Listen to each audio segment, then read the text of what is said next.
자, 오늘 산업기사 실기에 관련된 이론 내용은 합격 족보를 통해서 간단하게 정리를 할 예정이에요. 자, 위험물 산업기사에서 파트 1의 기초화학 부분에서 보면요. 일반화학 관련된 내용들이 많이 이제 축소가 됐고요.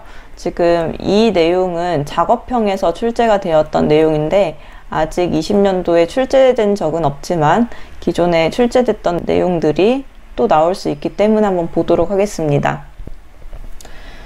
어떤 화면을 보여주면서 이제 은거울 반응을 하는데 이 은거울 반응할 때 어떤 작용기가 필요하냐면 알데히드 작용기가 필요하다.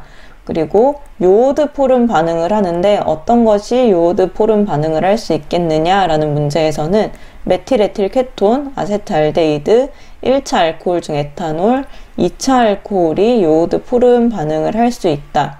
이 중에서 1차 알코올 중에 에탄올이 요오드 포름 반응을 한다 라는 문제가 19년도부터 그 이전에 작업형 문제에 자주 출제가 됐습니다. 그 문제를 한번 봐주시고 아직 출제가 된 적은 없지만 시간이 되신다면 간단하게 보시면 될 것 같습니다.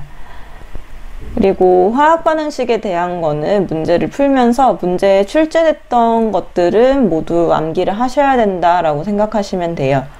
자, 출제된 화학반응식은 모두 암기를 하셔야 됩니다. 근데 여기에서 화학반응식을 암기하라는 것이 반응물하고 생성물만 암기를 하라는 거고요. 미정계수법은 계수를 외우는 게 아니라 계산을 통해서 구하는 방법을 많이 연습을 하시기를 바랍니다. 자, 연소 반응에서는 이렇게 C나 H, S, P가 연소했을 때 나오는 것들이 많이 출제가 됐는데 이제 점점 이 원소들 말고도 알루미늄이라든가 뭐 나트륨이라든가 이런 다른 칼륨 이런 물질들의 연소 반응식을 물어보는 경우가 많아지고 있어요. 그래서 알루미늄이나 나트륨, 칼륨 이런 것들이 산소랑 만났을 때는 그 만난 것들의 기호를 이렇게 써주시면 됩니다. 이 기호를 써주시는데 이때 숫자를 맞추는 방법은 주기율표에서 알루미늄은 왼쪽에서 세 번째에 있는 원소예요. 그리고 산소는 주기율표의 제일 오른쪽에서 맨 끝에를 제외하고 하나 두 번째 있는 물질입니다. 그래서 왼쪽에서 이렇게 올 때는 하나 올 때마다 플러스 1, 플러스 2, 플러스 3을 붙여줍니다. 그래서 알루미늄은 플러스 3이고요. 산소의 경우에는 맨 끝에를 제외하고 오른쪽부터 마이너스 1, 마이너스 2 이렇게 붙여가지고 산소는 마이너스 2가 되는데 이 둘의 양성자랑 전자수를 맞춰주기 위해서 2, 3 이렇게 대각선으로 내려주는 방식으로 숫자를 맞추게 됩니다. 그래서 Al2O3가 되는 거고요. 나트륨이나 칼륨의 경우에는 나트륨이 왼쪽에서 첫 번째 있는 물질이기 때문에 플러스 1, 그리고 산소랑 만났을 때는 산소 그대로 마이너스 2입니다. 이 숫자를 대각선으로 내려서 Na2O가 한 개 있는 Na2O가 되는 것입니다. 이런 식으로 주기율표에 있는 위치를 생각하셔서 생성물이 어떻게 되는지 이 숫자 배열이 어떻게 되는지 확인을 하시고 나머지 계수는 미정계수법 통해서 맞추시면 되겠습니다. 그리고 물과의 반응에서는요. 이런 식들이 많이 출제가 됐는데요. 여기까지는 이제 기능사나 필기시험에도 많이 출제가 됐던 부분이고 이 부분을 잘 보셨으면 좋겠어요. 이류위험물에 해당하는 5항아리는 물과 만났을 때 인산하고 H3PO4라는 인산하고 황화수소가 발생을 하게 됩니다. 그래서 다른 물질들과 다르게 이 OH가 들어간다거나 이런 게 아니라 전혀 다르게 생긴 물질이 생성이 되기 때문에 조금 어색하실 수 있어요. 그래서 이 부분을 좀 더 잘 봐주시고요. 다음 분해 반응입니다. 분해 반응에서도 나왔던 것들 정리를 해두긴 했는데 여기뿐만 아니라 기출문제에 또 나오는 것들은 추가로 이쪽에 이제 필기하셔서 정리를 하시면 되겠습니다. 자, 분해를 했을 때는 일단 인류위험물의 경우에 인류위험물의 분해 반응식을 정리를 하면 일단 염소산, 염소랑 산이 합쳐진 경우에는 염소랑 산소 사이가 끊어진다고 보시면 됩니다. 무기과산화물에 해당하는 과산화물이나 뭐 질산, 염류 이런 것들은 Na2, O2, 뭐 KNO3 이런 거잖아요. 자, 이게 분해가 됐을 때는 산소 하나를 떨어뜨려 주면 됩니다. 산소 하나를 떨어뜨려서 Na2O 플러스 O2, 그리고 여기도 산소 하나 떨어뜨려서 KNO2 플러스 O2, 이런 식으로 분해가 되고요. 이게 1류위험물에만 해당되는 것이고, 6류위험물에 간다면 6류위험물의 질산은 이런 식으로 떨어지는 게 아니라 질산에 물, 이산화탄소, 산소, 이산화질소, 산소, 이런 식으로 이제 분해가 되게 됩니다. 자, 1류위험물 이렇게 두 가지가 있고요. 또 트리니트로톨루엔, 니트로 글리세린의 경우에는 이제 분해 반응식에서 좀 어려운 문제로 출제가 되는 부분입니다. 그래서 5류에 해당하는 분해 반응식을 따로 정리를 해두고, 이거는 생성물이 많아서 틀리기 쉬운 문제들이니까요. 트리니트로톨루엔과 니트로글리세린의 분해 반응식은 다시 정리를 하시기를 바라고요. 자, 그리고 아래쪽에 보시면 이쪽에서 설명을 했던 내용인데요. KClO3, 1류위험물이죠.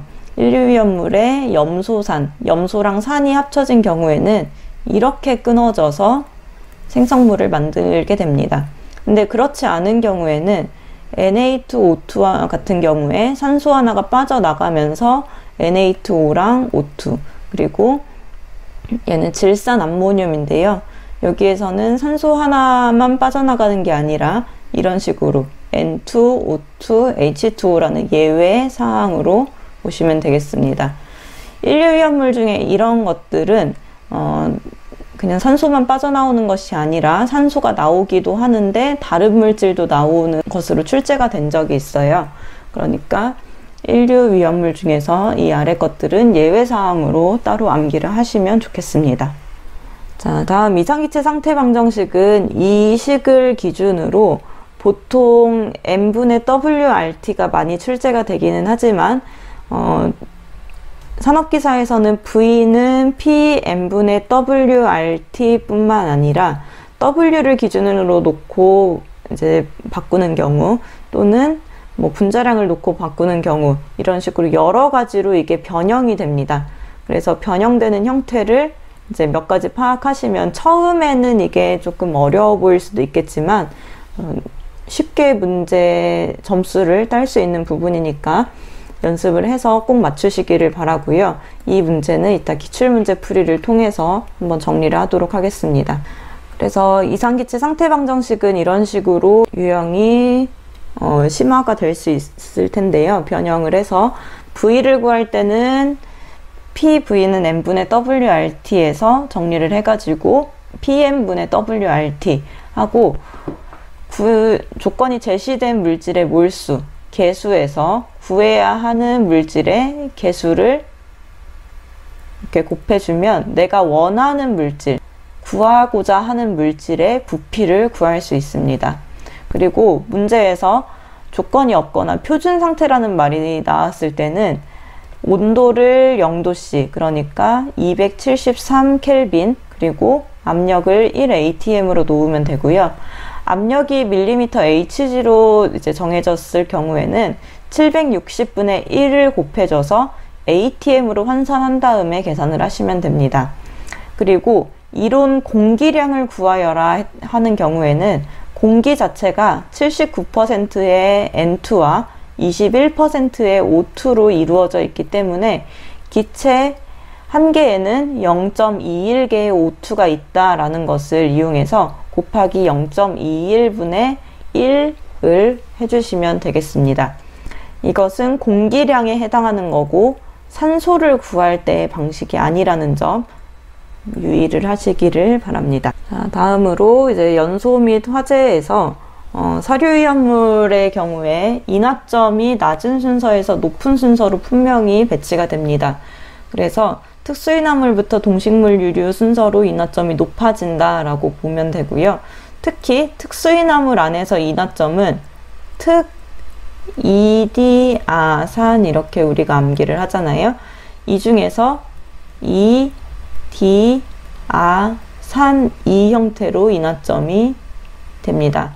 이, 디, 아, 산 이렇게 되는데 이쪽으로 위로 갈수록 높아지는 거고 아래쪽으로 갈수록 낮은 인화점이 됩니다. 이 각각의 인화점을 암기를 하시면 더 좋아요. 요 4개는 진짜 많이 출제되는 인화점이거든요.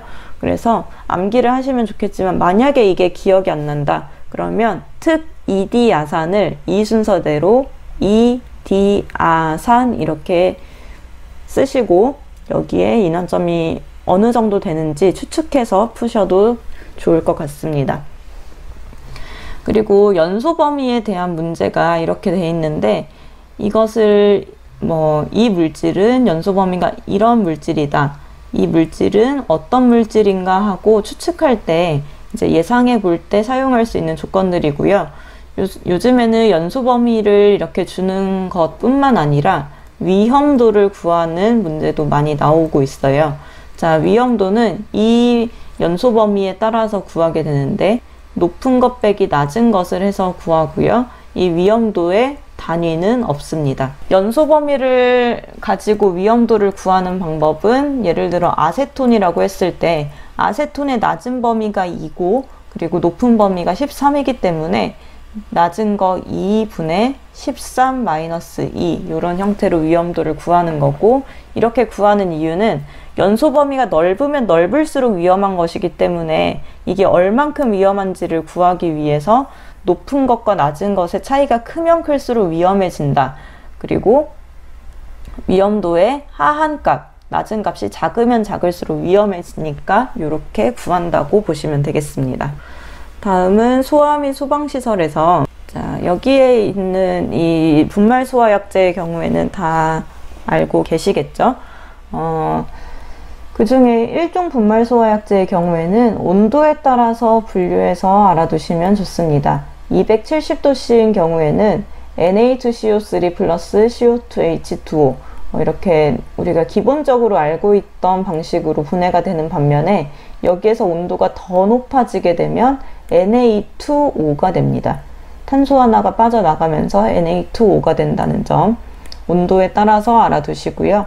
탄산수소 칼륨 270도씨의 탄산수소 나트륨 분해식에서 NA가 K로 바뀐 거 그리고 인산 암모늄의 경우에는 1차와 2차 분해 반응식이 있는데 여기에서 부르는 HPO3가 메타인산이에요.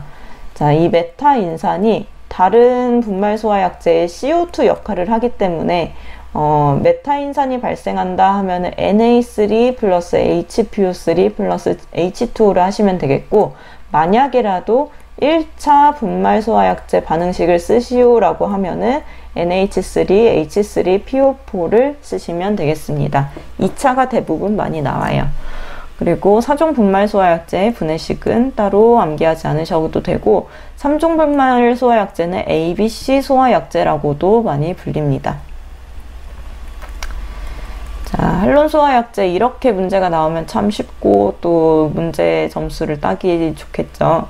한론 넘버는 앞에서부터 C, F, Cl, B, R의 원소의 개수를 나타낸 것입니다. 여기에 하나가 더 추가되자면 I의 원소의 개수가 나타나는 거고요. 예를 들어서 1301인 경우에 탄소가 1개, F, 플루오르가 3개, 그리고 Cl이 없고 Br이 1개 있는 경우 그래서 CF3, Br이 되는 거고 104인 경우에는 앞에서부터 3개로 보시면 돼요. C가 1개, F 없고 Cl 4개인 거. 그러면 10001이다. 이런 경우에는 C가 하나에 I가 하나인 거죠. 그러면 CI로 쓰는 것이 아니라 이런 경우에는 C가 하나에 원래는 기본적으로 H가 4개가 들어가 있는데 이 H 중에서 하나가 I로 빠져나왔다는, 교체됐다는 뜻입니다. 그래서 CI가 아니라 CH3I 이런 식으로 쓰시면 되겠습니다.